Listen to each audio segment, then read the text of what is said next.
सच्चे और जीवित महान समर्थी परमेश्वर, हम आपका हृदय से धन्यवाद करते हुए आपके समीप आकर ये कहना चाहते हैं प्रभु, धन्यवाद करते हैं केवल इस बात के लिए कि आप मानव जाति के को पतन से उद्धार की ओर ले जाना चाहते हैं और उसके लिए आपने सब कुछ पूरा कर दिया है। उद्धार के कार्य को अपने पुत्र के बलिदान के द्वारा पूरा करके सुसमाचार के द्वारा प्रभु आज आप हर एक मानव जाति से, हर एक मनुष्य से ये कह रहे हैं कि जल्द से जल्द अपना मन फिराकर अपने आप को मसीह की देह में समर्पित करें, ताकि पवित्र आत्मा के द्वारा आप हर एक को नई सृष्टि बनाकर उस राज्य में प्रवेश कराएं जो आपने हमारे उद्धार के बाद हमें हमारे लिए तैयार किया कि हम उद्धार पाकर उस राज्य के वारिस बने।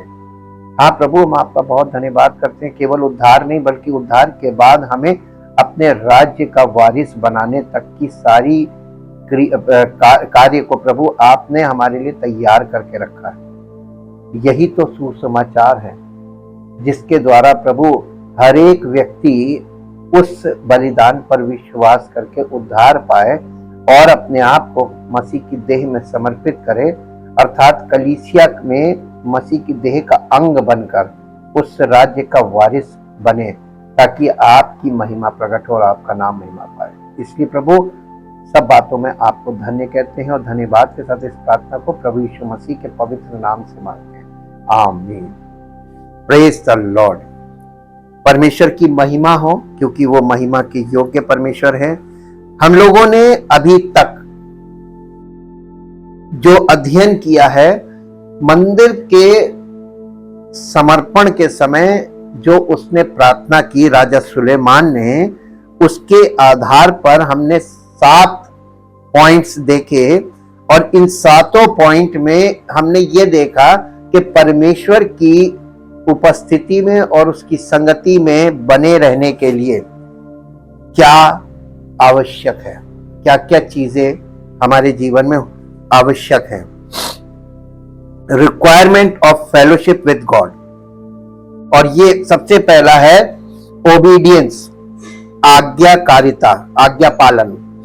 दूसरा है कमिटमेंट, प्रतिबद्धता। तीसरा है विश्वास, फेथ। चौथा है विजिलेंस, सतर्कता। पांचवा है परमेश्वर का वचन और छठा है आराधना। और आज हम इसी के इन 6 पॉइंट्स को कंप्लीट कैसे करना है, और वो 7वां पॉइंट है पवित्र आत्मा के द्वारा हमारे जीवन में आज्ञा पालन, प्रतिबद्धता, विश्वास, सतर्कता और परमेश्वर का वचन और आराधना, ये सारी चीजों को पवित्र आत्मा के द्वारा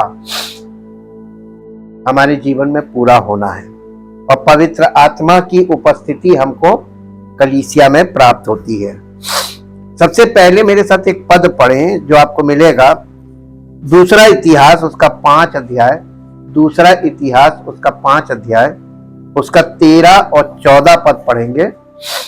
दूसरा इतिहास उसका 5 अध्याय और उसका और जब तुरहियां बजाने वाले और गाने वाले एक स्वर से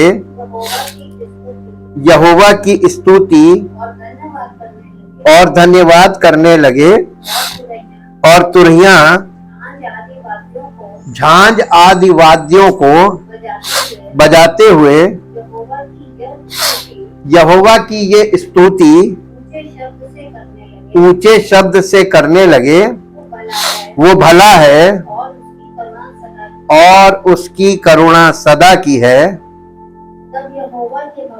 तब यहोवा के भवन में बादल छा गया, और बादल के कारण याजक लोग सेवा टहल करने को खड़े ना रह सके, क्योंकि यहोवा का तेज परमेश्वर के भवन में भर गया था।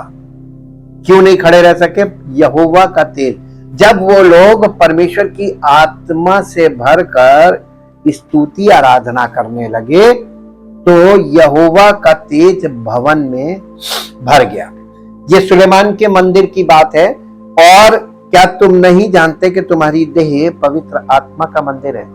जब हम अपने हृदय से परमेश्वर की स्तुति आराधना करते हैं, तब जब हम परमेश्वर की आज्ञा का पालन करते होते हैं, परमेश्वर के वचनों के, परमेश्वर की योजना के प्रति, परमेश्वर की इच्छा के प्रति प्रतिबद्धता होती है हमारे अंदर, हम परमेश्वर के वचनों पर विश्वास करते हैं, उसकी योजना पर विश्वास करते हैं और परमेश्वर के वचनों को महत्व देते हुए सतर्क रहते हैं। सतर्कता के साथ हम परमेश्वर के वचनों में ध्यान से बने रहे। क्योंकि देखिए, जब जब परमेश्वर का वचन पुराने नियम में बोला गया था, लिखा है कि ध्यान से, चौकसी से इसे सुनना और मानना। तो सतर्कता के साथ परमेश्वर के वचन पर ध्यान देते हुए और उसकी आराधना में लगे रहेंगे तो पवित्र आत्मा से हम परिपूर्ण हो जाएंगे। परमेश्वर भवन में परमेश्वर का तेज भवन में भर गया।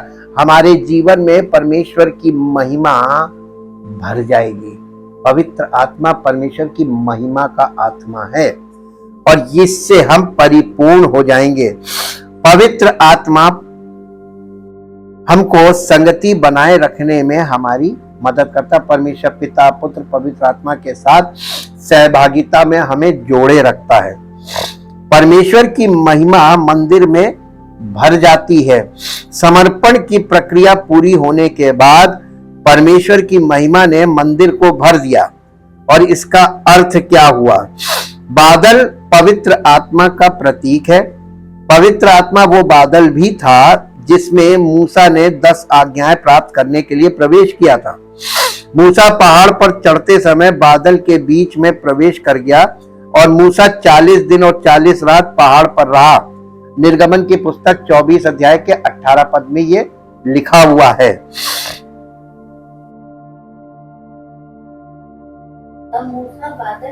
तब मूसा बादल के बीच में प्रवेश करके पर्वत पर चढ़ गया और मूसा पर्वत पर 40 दिन और 40 रात रहा और उसके बाद वहां से 10 आज्ञाओं को लेकर आया।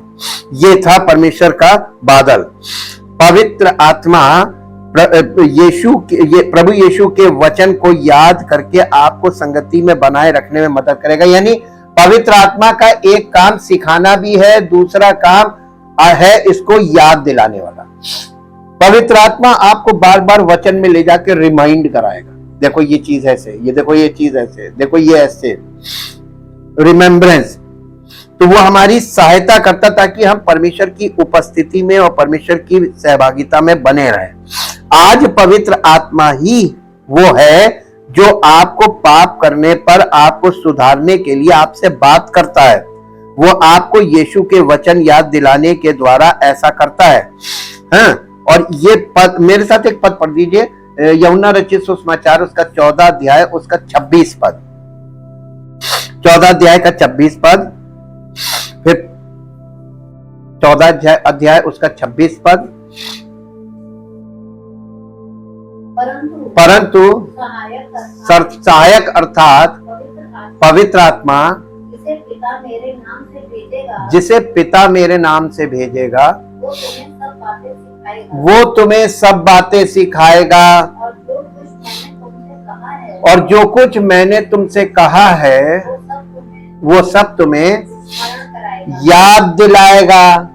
तो बार बार आपको याद दिलाने का, बार बार आपको रिपीटेडली ये बताने का, समझाने का, ये पवित्र आत्मा का कार्य है। कलीसिया में बने रहने से पवित्र आत्मा का कार्य आपके जीवन में होता रहेगा और जब आप कलीसिया से कट ऑफ हो जाएंगे तो पवित्र आत्मा का काम बंद हो जाएगा। और इसके साथ 15 अध्याय यूहन्ना रचित सुसमाचार 15 अध्याय का 26 पद पढ़ दीजिए। परंतु जब वो सहायक आएगा जिसे मैं तुम्हारे पास पिता की ओर से भेजूंगा, अर्थात सत्य का आत्मा जो पिता की ओर से निकलता है, तो वो मेरी गवाही देगा, और तुम भी मेरे गवाह हो, और तुम भी मेरे गवाह हो, क्योंकि तुम आरंभ से मेरे साथ रहे हो। ये चेलों के लिए बोला गया था, हम लोगों के लिए ये लागू नहीं होती बात। लेकिन यदि आप परमेश्वर के वचन को नहीं जानते हैं तो आपने पवित्र आत्मा को उसके वचन के बारे में याद दिलाने के लिए बहुत कुछ नहीं दिया है। इससे हृदय कठोर हो सकता है। यानी कि जब आपके पास परमेश्वर का वचन आप जानते ही नहीं है तो पवित्र आत्मा आपको याद क्या दिलाएगा? जब आप अपडेटेड नहीं है परमेश्वर के वचन के साथ कलीसिया में, तो पवित्र आत्मा आपको याद क्या दिलाएगा? उसके पास कुछ है ही नहीं आपको याद दिलाने के लिए। पवित्र आत्मा आपके जीवन में काम क्या करेगा? कुछ नहीं करेगा। कह जाओ अपने मन की कर लो। इसलिए इसीलिए लिखा है कि जब आपके पास परमेश्वर का वचन आपके हृदय में नहीं होगा तो आपको याद दिलाने के लिए पवित्र आत्मा के पास कुछ नहीं होगा। इससे क्या होगा? आपका हृदय कठोर हो सकता है। जब पवित्र आत्मा आपसे बात करने की कोशिश करता है तो हो सकता है कि आप उसकी आवाज ना समझें। जब परमेश्वर का वचन आपके हृदय में स्टोर नहीं होता है तब आप पवित्र आत्मा की आवाज को नहीं पहचानेंगे, क्योंकि पवित्र आत्मा परमेश्वर के वचन से ही बात करेगा। वचन से भरे तो पवित्र आत्मा आपको आसानी से गाइड कर लेगा।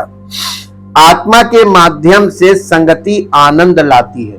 जब पवित्र आत्मा की अगुवाई में हमारा जीवन होता है तब हमारे जीवन में आनंद होता है। जब आप परमेश्वर की संगति में आते हैं, यीशु आपको प्रचुर जीवन प्रदान करते हैं। चोर केवल चोरी करने, हत्या करने और नष्ट करने के लिए आता है। मैं इसलिए आया कि वे जीवन पाए और बहुतायत का जीवन पाए। ये यूहन्ना 10 अध्याय का 10 पद था। वो जो प्रचुर जीवन प्रदान करता है उसमें वो शांति और आनंद शामिल है जो केवल पवित्र आत्मा ही प्रदान कर सकता है। परमेश्वर का राज्य मांस और लहू नहीं है, परंतु पवित्र आत्मा में धार्मिकता, शांति और आनंद है। रोमियो की पत्री 14 अध्याय उसका 17 पद पढ़ दीजिए। रोमियो की पत्री 14 अध्याय उसका 17 पद। क्योंकि परमेश्वर का राज्य खाना पीना नहीं परंतु धार्मिकता और मेल मिलाप और वो आनंद है जो पवित्र आत्मा से होता है। यानी कलीसिया में जब आप पवित्र आत्मा से भरे होते हो, कलीसिया में उपस्थित होते हैं, तो आप सबसे मेल मिलाप और परमेश्वर की उपस्थिति का आनंद प्राप्त करते हैं और परमेश्वर की धार्मिकता के द्वारा यह आनंद आपको प्राप्त होता है। और हमारी धार्मिकता कौन है? प्रभु यीशु मसीह। तो मसीह की देह में हम किसकी धार्मिकता में आए? यीशु मसीह की धार्मिकता में आए। हम में से कोई अब अपनी धार्मिक अब कोई धर्मी नहीं है, यानी सेल्फ राइचस कोई नहीं है in the house of God. यहां पर सब उसकी धार्मिकता में उपस्थित हुए हैं।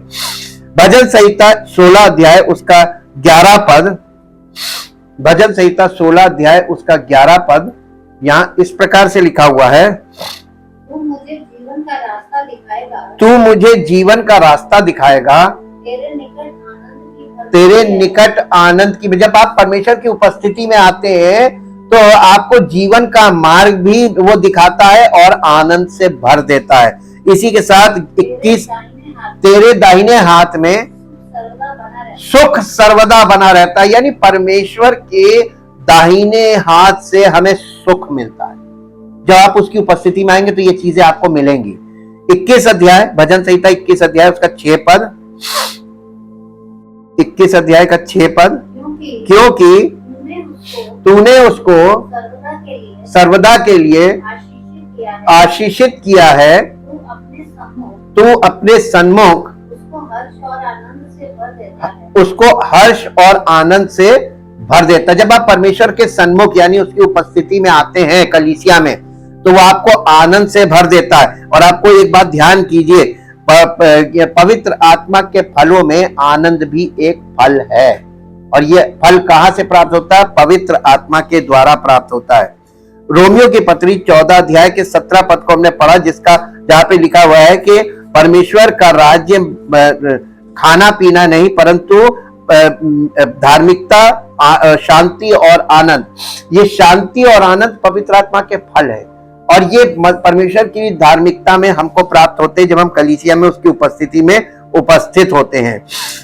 रोमियो की पत्री 15 अध्याय उसका 13 पद पढ़ दीजिए। रोमियो की पत्री के परंतु परमेश्वर जो आशा का दाता है, परमेश्वर जो आशा का दाता है, तुम्हें विश्वास करने में तुम्हें विश्वास करने में सब प्रकार के आनंद और शांति से परिपूर्ण करे, पवित्र आत्मा की सामर्थ्य से तुम्हारी आशा बढ़ती तुम्हारी आशा बढ़ती जाए। लोगों में मसीही जीवन में आप एक चीज गौर करके देखिए, उनमें आशा नहीं है। वो उनको ये मालूम है कि आज तो दे दिया प्रभु ने, पता नहीं कल देगा कि नहीं देगा। निराशा आ रही है आज कलीसियाओं में, मसीही लोगों में निराशा बैठी हुई। इसका मतलब क्या चीज नहीं है? पवित्र आत्मा की उपस्थिति नहीं है कलीसिया में। जिस कलीसिया में पवित्र आत्मा की उपस्थिति नहीं है, वहां पर आशा का दाता प्रभु यीशु मसीह हमें पवित्र आत्मा के द्वारा हमारी आशा को हमेशा बढ़ाता है, रिन्यू करता है, और हमारी आशा बनी रहती है और हम आशा में आनंदित होकर मसीही जीवन में आगे बढ़ते हैं। अपने विश्वास को जीने और यीशु के साथ चलने में आत्मा के आनंद को साझा करना भी शामिल है। यानी आपकी आत्मा में आनंद है तो आप दूसरे के साथ उस आनंद को बांटते हैं, साझा करते हैं, उसको शेयर करते हैं। फिलिपियों की पत्री 2 अध्याय उसका 17 पद पढ़िए। फिलिपियों की पत्री 2 अध्याय उसका 17 पद। यदि मुझे तुम्हारे विश्वास रूपी बलिदान और सेवा के साथ अपना लहू भी बहाना पड़े तो भी मैं आनंदित हूं। ये पौलुस अपनी कलीसिया से बोल रहा है। और तुम सब के साथ आनंद करता हूं, एक मन होकर एक ही प्रेम बनाए रखकर आत्मा में एकजुट होकर एक उद्देश्य पर इरादे रखकर मेरी खुशी को पूर्ण बनाओ। फिलिपियों की पत्री 2 अध्याय का 2 पद। तो मेरा ये आनंद पूरा करो कि एक मन रहो और एक ही प्रेम, एक ही चित्त और एक ही मनसा रहो। ये कलीसिया के लोगों को बोला जा रहा है। ये पवित्र आत्मा की शिक्षा है कलीसिया के लिए। और जब आप असफलताएं सहते हैं तो क्या आप आत्मा का आनंद महसूस करते हैं? यदि नहीं तो हो सकता है कि आप अपने आचरण में पश्चाताप ना करने वाले पाप के कारण परमेश्वर की संगति से बाहर हो गए। ये बहुत यानी समझने वाली बातें हैं। आप पवित्र आत्मा के माध्यम से परमेश्वर की संगति का एक हिस्सा अनुभव कर सकते हैं। परमेश्वर ने पहले तंबू का निर्माण करवाया था ताकि उसकी पवित्र महिमा परमेश्वर के लोगों के बीच हो, और इसका हमको देखने को मिलता है। ये परमेश्वर के वचन में आप 40 अध्याय निर्गमन की पुस्तक उसका 40 अध्याय उसका 34 पद पढ़िए। निर्गमन की पुस्तक 40 अध्याय उसका 34 पद। निर्गमन तब बादल मिलाप वाले तंबू पर छा गया और यहोवा का तेज निवास स्थान में भर गया। ये थी परमेश्वर की महिमा। लेवी व्यवस्था 16 अध्याय का 2 पद। लेवी व्यवस्था 16 अध्याय का 2 पद। और यहोवा ने मूसा से कहा अपने भाई हारून से कह कि संदूक के ऊपर के प्रायश्चित वाले ढकने के आगे बीच वाले पर्दे के अंदर परम पवित्र स्थान में हर समय यानी होली ऑफ होलीज में हर समय प्रवेश ना करे, नहीं तो मर जाएगा। क्योंकि मैं प्रायश्चित वाले ढकने के ऊपर बादल में दिखाई दूंगा। ढकने के ऊपर बादल में दिखाई दूंगा। यह था परमेश्वर का आत्मा जो बादल में दिखाई देता था। इसीलिए बादल सुलेमान के मंदिर में भर गया, जैसे तंबू में भरा था मूसा के तंबू में। और इसी प्रकार गिनती की पुस्तक 7 अध्याय, गिनती की पुस्तक 7 अध्याय उसका 89 वर्ष पढ़िए। 7 अध्याय गिनती 7 अध्याय उसका 89 वर्ष। और जब मूसा यहोवा से बातें करने को मिलाप वाले तंबू में गया, तब उसने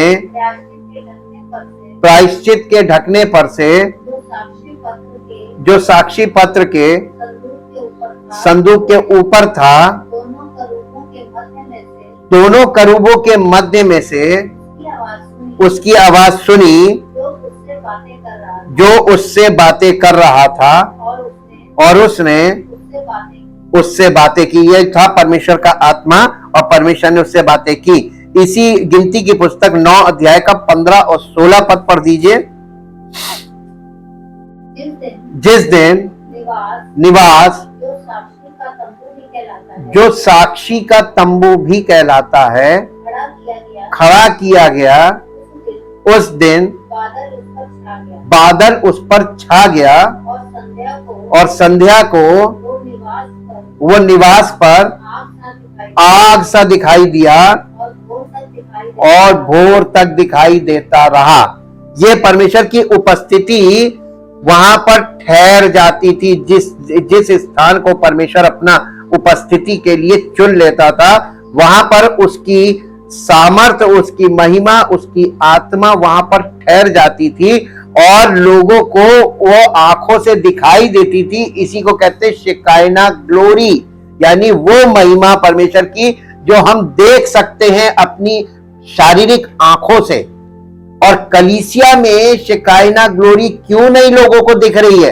क्योंकि लोग ना तो मन फिराए हैं, ना आज्ञाकारी हैं, ना प्रतिबद्ध हैं, ना सतर्क हैं, ना परमेश्वर के वचन के अनुसार कोई चीज सोचते हैं, बोलते हैं, देखते हैं, ना वचन से वाकिफ है, ये कह लीजिए।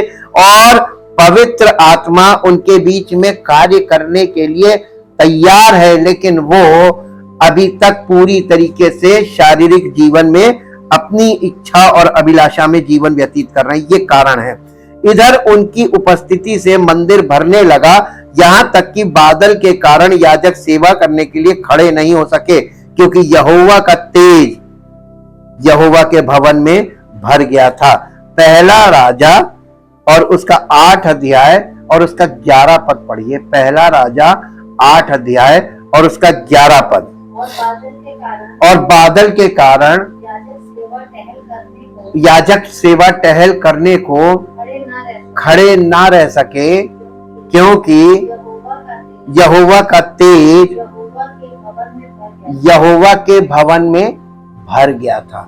अब आप एक बात सोचिए, रोमियो की पत्री में लिखा है एक भी धर्मी नहीं, कोई धर्मी नहीं, कोई परमेश्वर को खोजने वाला नहीं, कोई समझदार नहीं।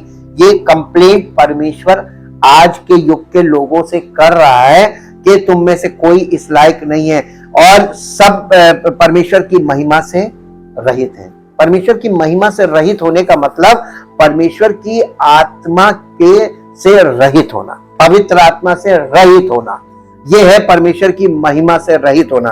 अगर यदि पवित्र आत्मा किसी जीवन में है, तो वो जीवन परमेश्वर की महिमा वहां से प्रकट होनी चाहिए, और वो जीवन परमेश्वर की उपस्थिति में अनिवार्य है उपस्थित होना। परमेश्वर का आत्मा आपको रहने नहीं देगा, वो आपको चैन से बैठने नहीं देगा ना। चलो चलो चलो। ये पवित्र आत्मा हमको दिया ही इसलिए गया है कि वो परमेश्वर की उपस्थिति में हमको बार बार खींच कर लाए, हमें विवश करे। और जब हम उसके विवश करने पर भी नहीं आएंगे, तो पवित्र आत्मा निष्क्रिय हो जाएगा, वो अब काम करेगा नहीं। परमेश्वर की पवित्र उपस्थिति बाद में यीशु के माध्यम से देह बन गई।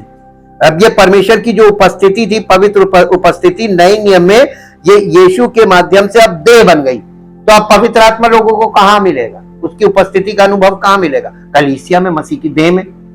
और लोग यीशु मसीह की देह को छोड़कर अपनी देह में पवित्र आत्मा को डिक्लेयर कर रहे हैं। यही तो फॉल्ट है, क्योंकि वो परमेश्वर के वचन से अनभिज्ञ हैं। उनको ये बात समझ में नहीं आ रही। यूहन्ना रचित सुसमाचार पहला अध्याय का पहला पद पढ़ दीजिए। यूहन्ना रचित सुसमाचार पहला अध्याय उसका पहला पद। आदि में वचन था, और वचन परमेश्वर के साथ था, और वचन परमेश्वर था। यही आदि में परमेश्वर के साथ था। अब 14 पद पढ़ दीजिए। और वचन देहधारी हुआ और अनुग्रह और सच्चाई से परिपूर्ण होकर हमारे बीच में डेरा किया और हमने उसकी ऐसी महिमा देखी जैसे पिता के इकलौते की महिमा। और आज वही महिमामय देह में हमको सुसमाचार भेजकर बुलाया गया है और हम उस महिमामय देह में उस महिमा को शेयर करने के लिए कि हम उसके साथ उस महिमा के में सहभागी हो। हम लोग वहां पर खड़े होकर अपने आप की महिमा कर रहे हैं कि हम परमेश्वर की आत्मा से भरे हुए, हमने ये किया, हमने ये किया। ये समझने वाली बात है कि परमेश्वर ने हमको, हम लोग आज भी इस लायक नहीं और जीवन में कभी भी इस लायक नहीं होंगे। कभी ये मत सोचिए कि हम कभी किसी लायक होंगे। उस महान परमेश्वर के सामने हम किस लायक हैं? इतने बड़े बड़े महायाजक खड़े ना रह सके। और आज देखिए लोग क्या कर रहे हैं कलीसियाओं में परमेश्वर की उपस्थिति में आके, पवित्र आत्मा के माध्यम से यीशु विश्वासियों को अपनी महिमा का एक हिस्सा अनुभव करने की अनुमति देते हैं। ये जो महिमा तूने मुझे दी है वो मैंने उन्हें दी है कि वे एक हो जाएं जैसे हम एक हैं। ये परमेश्वर की महिमा कलीसिया में मसीही लोगों को एक करने के लिए हमको शेयर कराई जा रही है कि हम उसकी महिमा में उसके साथ एक हो जाएं। यूहन्ना रचित सुसमाचार उसका 17 अध्याय और उसका 22 पद पढ़ दीजिए। यूहन्ना रचित सुसमाचार उसका 17 अध्याय उसका 22 पद। वो महिमा जो तूने मुझे दी मैंने उन्हें दी है। अपने चेलों की बात कर रहा है कि वे वैसे ही एक हों जैसे कि हम, यानी हम का मतलब पिता पुत्र पवित्र आत्मा। ये यीशु मसीह प्रार्थना कर रहा है और ये यीशु मसीह की प्रार्थना महायाजकीय प्रार्थना है। और जो सुलेमान ने प्रार्थना की आप उसको वहां पढ़ के, और जो यीशु मसीह ने महायाजकीय प्रार्थना की इसको यहां पढ़ के देखेंगे तो दोनों एक ही बात कह रहे हैं। वो वहां पे कह रहा है कि ऐसा प्रभु इस मंदिर के द्वारा ऐसा हो, और यीशु मसीह भी वही कह रहा है कि मेरी देह के द्वारा ऐसा होगा। सेम चीज है, बस बोलने का अपना अपना ढंग है, लेकिन पॉइंट सब वही है।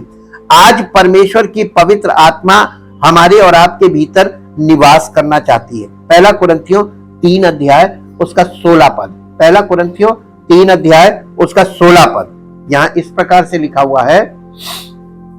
पहला कुरिन्थियों 3 अध्याय उसका 16 पद। क्या तुम नहीं जानते? वास्तव में लोग नहीं जानते कि तुम परमेश्वर का मंदिर हो और परमेश्वर का आत्मा तुम में वास करता है। ये किन लोगों को बोला गया? ये पहले कुरिन्थियों की कलीसिया से बोला जा रहा है। कई बार ऐसा होता है कि रीडिंग एरर होता है। हम पढ़ लेते हैं, हम सोचते हैं ये हमारे लिए बोला गया और हम इस बात को सोचते हैं, हमने अभी मन नहीं फिराया, हम बॉर्न अगेन नहीं हुए, और हम ये डिक्लेयर करने लगते हैं मसीह का आत्मा हम में वास करता है, पवित्र आत्मा हम में वास कर रहा है। नहीं, हमको बोलना चाहिए। यहाँ पे हमको इंफॉर्मेशन दी जा रही है कि ये कुरिन्थियों की कलीसिया को पौलुस लिख रहा था, क्या तुम नहीं जानते कि तुम परमेश्वर का मंदिर हो? उन लोगों ने गलत किया और वो परमेश्वर का मंदिर बॉर्न अगेन हुए और लेकिन परमेश्वर का मंदिर नहीं बने। तो उनको रिमाइंड करा रहा, क्या तुम नहीं जानते कि तुम परमेश्वर का मंदिर हो और परमेश्वर का आत्मा तुम में वास करता है। वो लोग सारे गलत काम कर रहे थे कलीसिया में, तो पवित्र आत्मा पौलुस के द्वारा उनको रिमाइंड करा रहा था, और वही चीज आज भी लोग कर रहे हैं। एक और पद पढ़ दीजिए जो आपको मिलेगा 6 अध्याय का 19 पद। पहला कुरिन्थियों 6 अध्याय का 19 पद। क्या तुम नहीं जानते कि तुम्हारी देह पवित्र आत्मा का मंदिर है जो तुम में बसा हुआ है और तुम्हें परमेश्वर की ओर से मिला है और तुम अपने नहीं हो? ये कुरिन्थियों की कलीसियाओं के मसीही विश्वासियों को स्मरण दिलाया जा रहा था। इसका मतलब वो लोग गलत करने लगे थे। आज लोग तो शुरुआत ही नहीं की है, गलत तो छोड़ दीजिए, बॉर्न अगेन से शुरुआत होनी है। हमने आपको बताया ना, आत्मिक जीवन जो है वो जन्म से शुरू होता है, आत्मिक जन्म से, और अनंत जीवन तक जाता है। और इसकी शुरुआत भी नहीं हुई, और लोग आज के लोग पढ़कर यही डिक्लेयर कर रहे हैं अपने आप को। दूसरा कुरिन्थियों 6 अध्याय उसका 16 पद, दूसरा कुरिन्थियों 6 अध्याय उसका 16 पद। और मूर्तियों के साथ परमेश्वर परमेश्वर के मंदिर का क्या संबंध? परमेश्वर के मंदिर का क्या संबंध? क्योंकि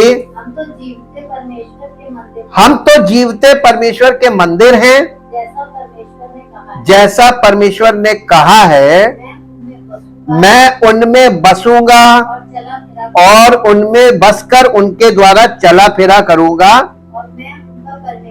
और मैं उनका परमेश्वर होऊंगा। और वे मेरे लोग। किनका परमेश्वर? वो होगा जिनके अंदर वो वास करेगा, उनका परमेश्वर होगा। यहां से आप देखिए नए नियम में परमेश्वर की योजना हमारे और आपके लिए क्या है, और हम आज क्या कर रहे हैं। इफिसियों की पत्री 2 अध्याय का 22 पद, इफिसियों की पत्री 2 अध्याय 22 पद, इफिसियों 2 अध्याय 22 पद जी। जिसमें तुम भी आत्मा के द्वारा परमेश्वर का निवास स्थान होने के लिए एक साथ बनाए जाते। तो कलीसिया में पवित्र आत्मा हम सबको क्या कर रहा है? एक साथ परमेश्वर का निवास स्थान यानी मंदिर बना रहा है। और इसके बाद इब्रानियों की पत्री उसका 3 अध्याय उसका 6 पद पढ़ दीजिए। इब्रानियों की पत्री के 3 अध्याय का 6 पद यहाँ इस प्रकार से लिखा हुआ है, परंतु मसीह पुत्र के समान परमेश्वर के घर का अधिकारी है, और उसका घर हम हैं। मैं नहीं लिखा है, ध्यान रखिएगा, इंडिविजुअल नहीं है, हम यानी कलीसिया, उसका घर कलीसिया है जी। यदि हम साहस पर और अपनी आशा के घमंड पर अंत तक दृढ़ता से प्रतिबद्धता से स्थिर रहे, तब हम उसका घर बने रहेंगे, तब हम उसका घर होंगे। और कंडीशन लागू है हर एक बात में नए नियम में। रोमियो की पत्री 13 अध्याय, रोमियो की पत्री 13 अध्याय उसका 14 पद पढ़ दीजिए। रोमियो की पत्री 13 अध्याय का 14 पद यहाँ इस प्रकार से लिखा हुआ है। रोमियो की पत्री 13 अध्याय उसका 14 पद जी। वरन प्रभु यीशु मसीह को पहन लो, और शरीर की अभिलाषाओं को पूरा करने का उपाय न करो। मालूम आजकल लोग अपने शरीर की अभिलाषाओं को पूरा करने का उपाय ढूंढते हैं जब वो कोई दलील रखते हैं। वो दलील मान्य नहीं है परमेश्वर के सामने। मालूम क्यों? क्योंकि परमेश्वर कहता है तुम अपनी इच्छा पूर्ति के लिए, अपनी अभिलाषा के लिए हमारे सामने दलीलें मत दिया करो। और वो दलीलें मान्य नहीं है, क्योंकि हम दलील रखकर उस राज्य के वारिस नहीं बनेंगे। हमको इसको सहकर आगे बढ़ना है, और इसके लिए हमको अपने तरीके से अपना रास्ता खुद क्लियर करके आना है।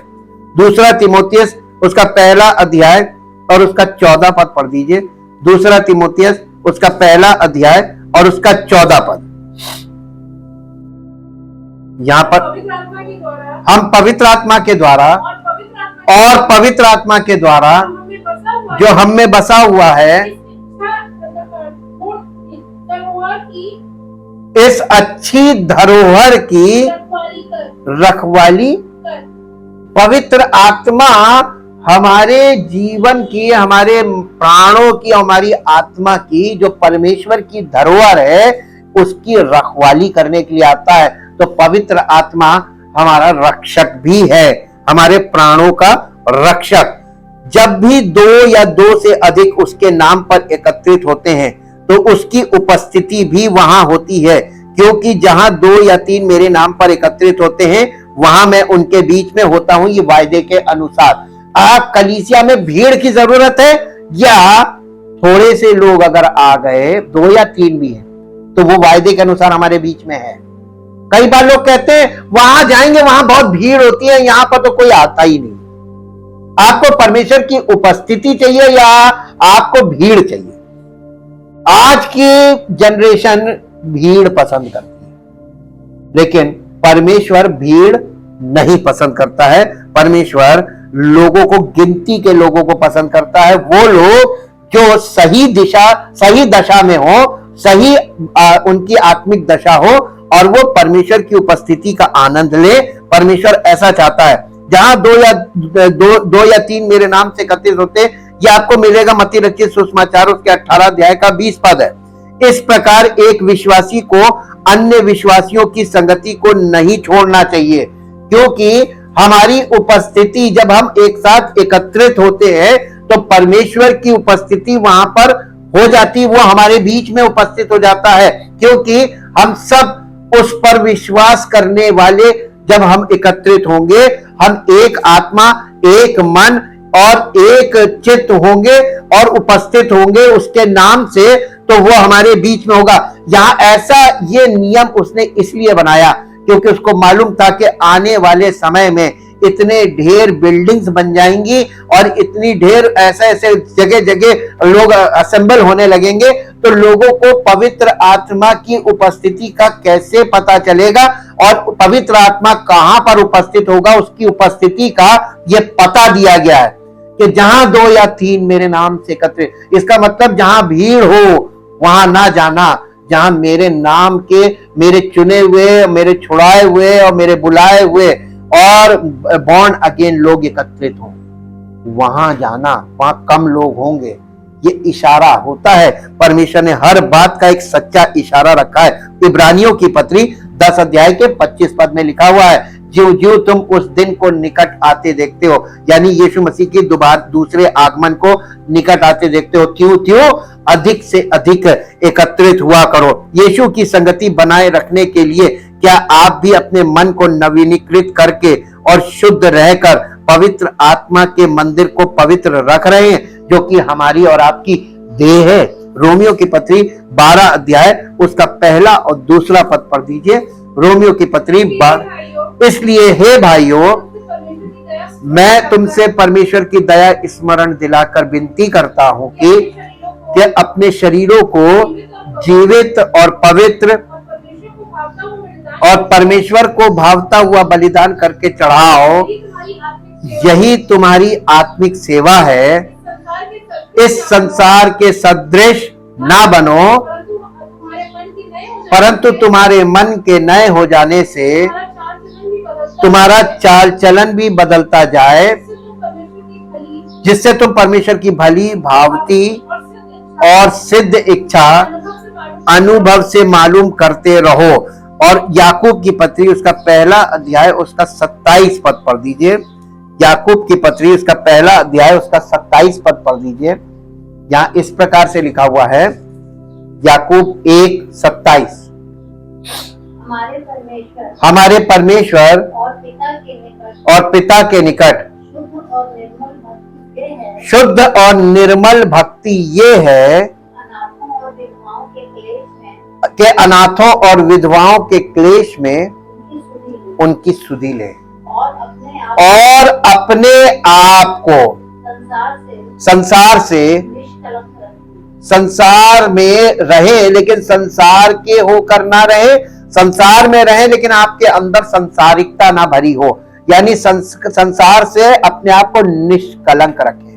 क्या ये पॉसिबल है कि आप अपनी शक्ति में और अपनी सामर्थ्य में ये कर पाएंगे? असंभव। पवित्र आत्मा हमें संसार से निष्कलंक रखने में के लिए ही कार्य करता है। हे परमपिता परमेश्वर, हम आपका हृदय से धन्यवाद करते हैं कि आपने हम विश्वासियों के लिए उस सहायक को भेजा है जो पवित्र आत्मा है, जो सत्य का आत्मा है, और वो आपके वचन अर्थात सत्य को हमारे हृदय तक पहुंचाता है और हमारे हृदय पर लिखता है और हमारे जीवन को उस सच्चाई से भरकर आपकी महिमा के लिए तैयार करता है, ताकि हमारा जीवन परमेश्वर का निवास स्थान हो, हमारी देह पवित्र आत्मा का मंदिर बने और हम परमेश्वर का निवास स्थान कहलाएं और उसकी महिमा हमारे जीवन से प्रकट हो, ताकि उसका नाम इस पृथ्वी पर महिमा पाए। सारी महिमा आपको मिले।